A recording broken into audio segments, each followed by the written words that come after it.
If we already know the benefits of sleep and how it can improve our lives, both mentally, physically, each and every single day, how is it so that in 2025, the average adult is sleep deprived? How is it that we are still not getting enough sleep?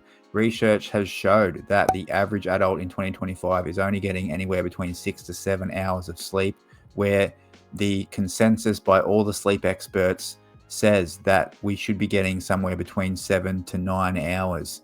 I'm going to be talking about some of these sleep issues, how we can think about them differently. And not only that, I'm going to give 3 simple sleep hacks to improve your sleep, not only the duration, but also the quality, that you can implement tonight so you can be sleeping better and feeling better from here after watching this video. Stay tuned.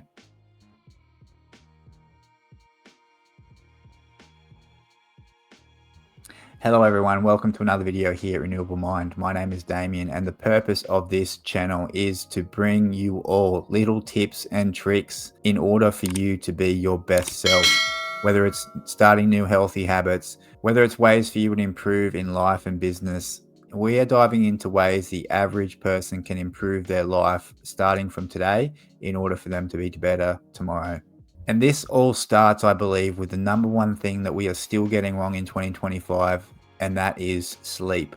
It's no known secret the importance of getting adequate sleep, both in duration and quality, but it's something that we are getting very much still wrong in 2025. Now, we've heard all the experts on it, none better than Dr. Matt Walker. He's been on the Andrew Huberman podcast. He's been on Joe Rogan's podcast. He's been on Diary of a CEO's podcast. He has been out talking about sleep, the importance of it, and how you can improve it for years on end now. But it is getting more and more known. The research is showing that even though with the more information we have, we are still getting it wrong when it comes to getting enough sleep. We are missing out on 1 to 2 hours of sleep every single night, below what the adequate average is. I myself am improving my habits, my nightly routine, which is going to be greatly dependent on your work and family schedules. These are the 2 most contributing factors as to why people are not getting enough sleep. But people also have nightly rituals, whether you understand them on a conscious level or not, that you are doing that is also affecting the quality of your sleep. Now, you've probably heard all these before, but we are going to be talking about sleep deprivation and how that is negatively affecting your body on the everyday level. Now, as we take a look at this diagram, none of these are new concepts. All of these are pretty well known amongst anyone who has ever learned anything about sleep deprivation before. But sleep deprivation, it's going to cause impaired cognition. Now, that's going to affect your memory and your ability to process information, which when you are using these on a core level at work, at home, each and every single day, of course, the lack of those, the less that you have of those, it's going to be a big problem day to day, and it's going to affect how you feel emotionally and how you think. We're also going to have increased mental health issues. Now, lack of sleep increases cortisol, which creates mental irritability. We all felt that feeling. We're feeling a little bit tired, a little bit on edge, which we're going to talk about directly in a second. But of course, those things are going to affect not only how you think about yourself, but also how you treat others, which will directly impact how you operate in this world.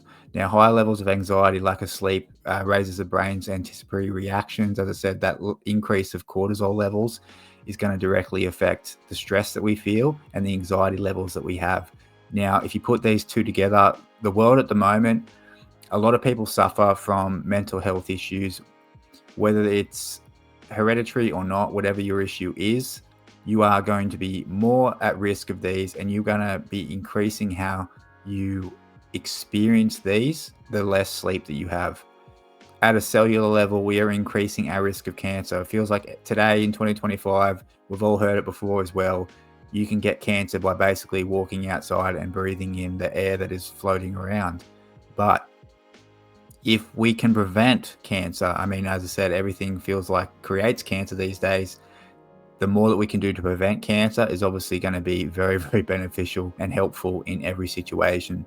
So without the adequate rest, our bodies can't repair itself at a cellular level, and it can't be fighting those battles that we need it to get rid of the bad cells. Obviously, increasing your stroke risk. Strokes are the numbers of strokes in 2020 over the last 3 years has increased dramatically across the world. No matter where you are, the risk of stroke has increased a lot, and it's happening a lot younger as well, which is something that is happening for the first time. We're getting healthy individuals in their 30s that are suffering strokes, which is very, very sad and something you need to be aware of. Obviously, increased risk of heart disease. Same thing, your blood pressure decreases when you sleep, which is needed for your body to regulate itself at a normal level. The more that you're awake, the higher your blood pressure levels, which is going to affect the health of your heart. Also, increased stomach issues. So our stomach and intestines are actually at most inactive. Your digestive system is working its hardest when you're awake, when you're physically moving around and active, but it does need that period of rest each and every single night. So you need to be asleep in order for your digestion to be calm and for your intestines to be having a rest ready for the next day. Because that's the other thing. Obviously, the more availability that food is in the modern day, the harder that your stomach and your intestines are working, which is not obviously healthy for that to be on the go each and every single hour. Increase the risk of weight gain. Now, this is obviously very, very simple and something that doesn't need to be talked about too much, but sleep helps balance your hormones. All these, as I said, nothing new, but they need to be talked about again. And that's why sleep is the first thing that you should be making the biggest change. It's all about prioritization. I understand there are work and family commitments which are going to affect the duration and the quality of sleep that you have. But even if you are only able to get 6 to 7 hours a night, which is the worldwide average for adults right now, there are things you can be doing, because even if you are getting 6 to 7 hours, not only is it not quite enough, it also can be very bad quality of sleep. Now, this can be due to underlying health issues, which are accelerated by lack of sleep. It's like a bad cycle. Obviously, the unhealthier you are, often the worse quality of sleep you're going to be having, and therefore it's going to accelerate those bad health conditions. But there are 3 things which we are going to cover right here, right now, which will directly impact the better quality of sleep that you will be having. And these are things you can be implementing tonight. You need to start prioritizing your sleep. So when we are talking about quality of sleep, what are the things we can be doing straight away? Well, the first and foremost thing you can be doing is stop having caffeine after midday.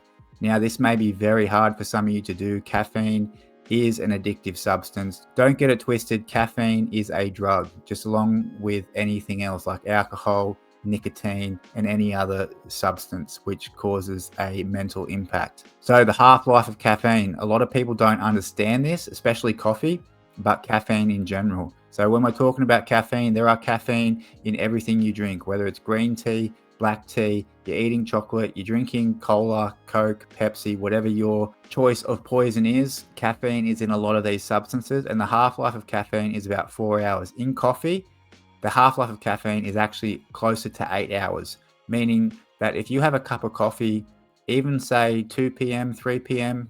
in the afternoon, earlier hours in the afternoon, maybe you've had a bad sleep, obviously you've had a coffee earlier in the morning, maybe somewhere around the midday point, and then you are getting into the afternoon, you're feeling that crash, so you hit the coffee machine again, maybe one of these energy drinks, which is straight, like we'll talk about that in another video, but energy drinks, stay away from them completely if you care anything about your body and its health.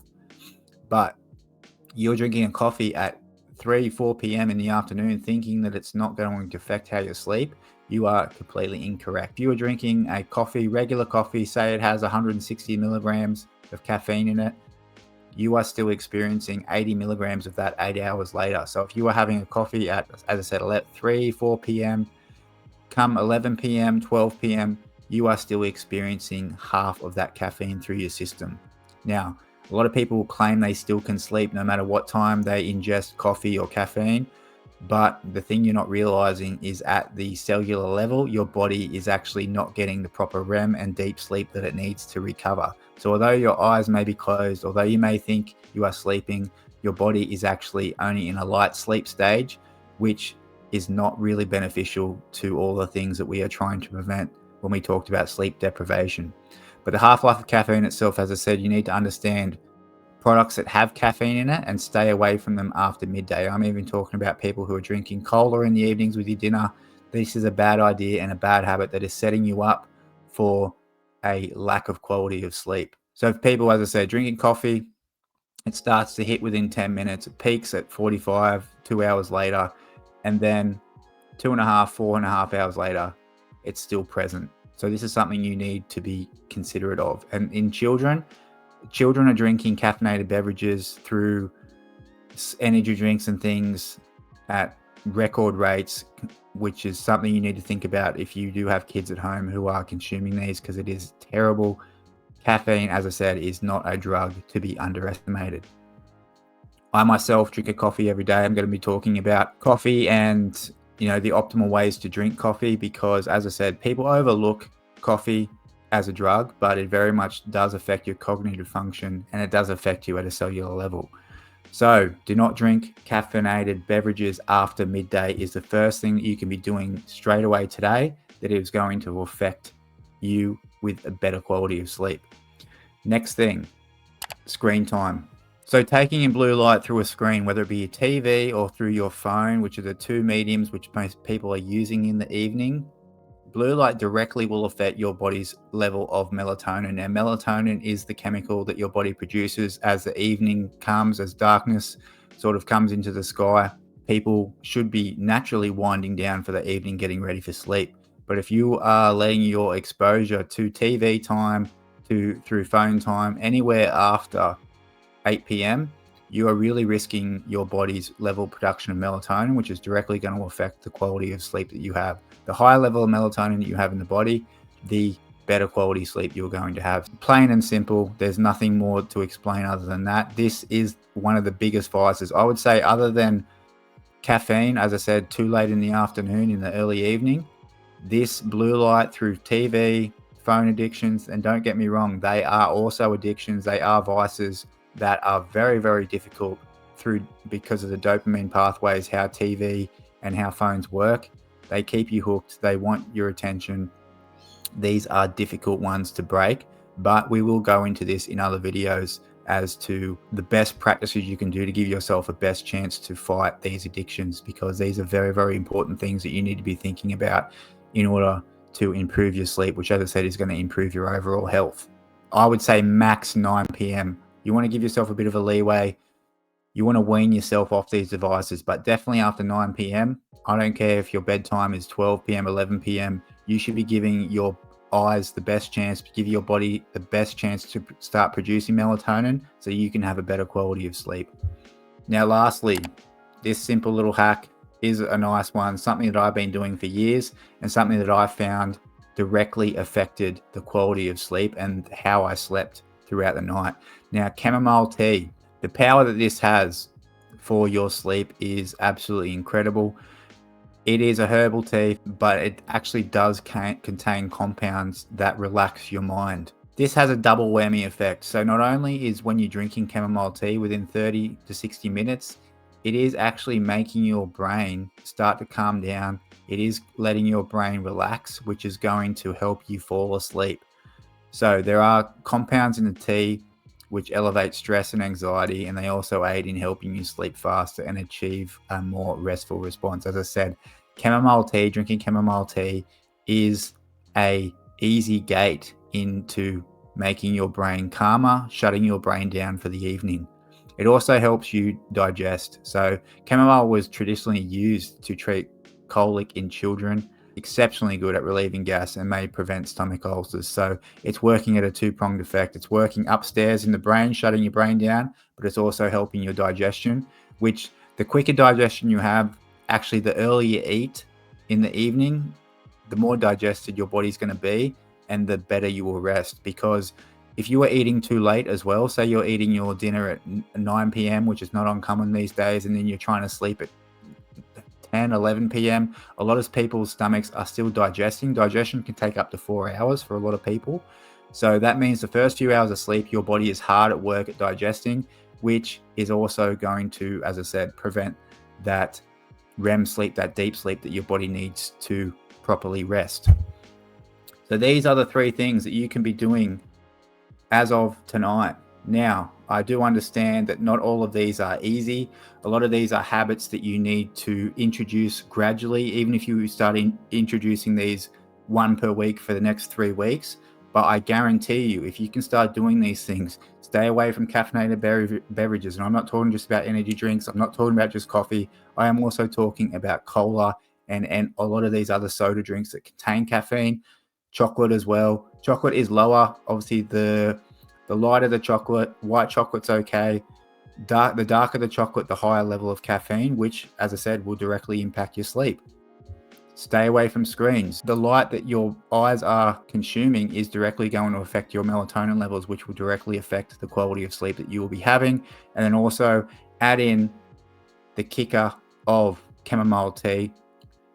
I recommend chamomile tea is very, very cheap. I buy an organic one at the local Aldi. It just costs a couple of dollars, and honestly, it'll get you a couple of weeks out of it. It's just an easy hack, a very, very easy hack to shut the mind down and help you rest earlier on in the evening. That's going to be it for this week's video. If you did enjoy this video, please do me a favor as a very new creator, hit that like button. If you want to continue to watch my videos, I will be doing videos each and every single week, 3 videos a week, helping your mindset, helping you with new healthy habits, and helping with emotional awareness, covering new topics each and every single week. I do appreciate you all for watching. Let me know in the comments. Maybe you have your own little nightly routine. Maybe you are doing things to improve your sleep. I would love to see and hear from you in the comments below. We're all here to learn together. That's what this channel is all about. I appreciate you watching, and I'll see you again in the next video at Renewable Mind.